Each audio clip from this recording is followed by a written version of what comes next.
Assalamualaikum warahmatullahi wabarakatuh.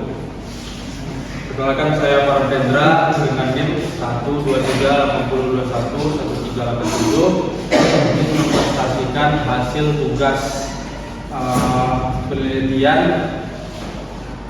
dengan judul efektivitas burung hantu Tito alba sebagai predator alami hama tikus di PT Pancasila Garden pada tanaman kelapa sawit. Untuk di pendahuluannya, apa itu kelapa sawit? Kita tahu bahwa kelapa sawit merupakan tumbuhan industri sebagai bahan baku penghasil minyak masak, minyak industri maupun bahan bakar.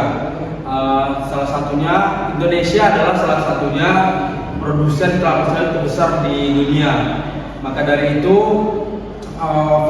ada faktor-faktor yang mempengaruhi dari pertumbuhan perkebunan kelapa sawit ini, yaitu ada dua faktor, ada faktor hama dan ada faktor penyakit.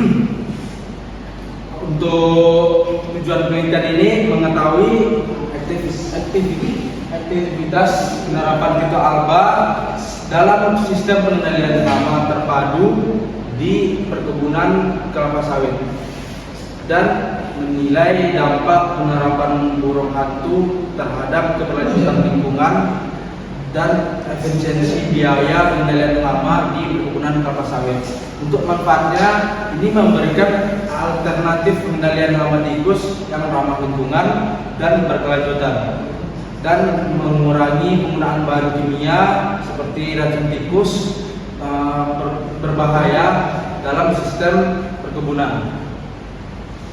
Untuk hipotesisnya, penerapan Tito alba ini diharapkan sebagai agen pengendalian hayati dalam sistem pengendalian hama terpadu di perkebunan kelapa sawit dan dapat menekankan populasi hama tikus secara signifikan dan meningkatkan produktivitas hasil panen. Seperti yang saya bilang tadi, ada dua faktor yang mempengaruhi pertumbuhan kelapa sawit, yaitu ada faktor hama. Hama ini adalah hewan yang mengganggu atau merusak tanaman sehingga tumbuh kembang tanaman tersebut terganggu. Ada banyak hama yang tergolong hama utama pada tanaman kelapa sawit. Salah satunya ini adalah hama tikus. Seekor tikus pohon itu bisa dapat menghabiskan 6 sampai 14 gram daging buah setiap harinya. Gejala serangan tikus yang menyerang buah kelapa sawit ini mengakibatkan penurunan pada pembibitan itu di tanaman muda dan penurunan hasil produksi di tanaman tua. Di sini kita dapat melihat dari gejala serangan baru, yaitu seperti buahnya seperti baru gigitan yang masih terlihat segar dan ada basah, dan gejala serangan lamanya itu buahnya itu sudah menghitam dan sudah terdapat banyak gigitan di buah tersebut. Selanjutnya yaitu burung hantu yang digunakan dalam penelitian ini adalah burung hantu jenis Tito alba. Hal ini dikarenakan Tito alba makan utamanya adalah tikus. Tito alba ini bukan hanya memakannya, tapi ia juga membunuh. Dia bisa makan 2 sampai 4 ekor tikus dan bisa membunuh sampai 12 ekor tikus. Untuk ciri umumnya, burung hantu yang berwarna putih, wajahnya yang berbentuk jantung dengan warna putih tepi coklat. Betina dan anakannya lebih banyak memiliki bintik-bintik yang gelap. Dan ada satu kemampuan terbang yang tidak dimiliki oleh burung hantu lainnya, seperti terbangnya tanpa suara, pendengarannya yang sangat tajam, dan yang timbul akibat penggerakan sayap diredam oleh semacam lapisan beludru.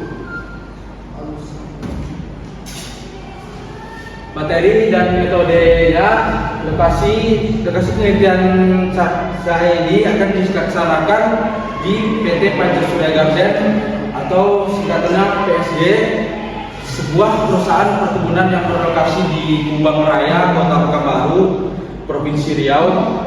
Untuk pengambilan sampelnya ini menggunakan observasi lapangan yang didukung dengan data sekunder dan dianalisis secara deskriptif.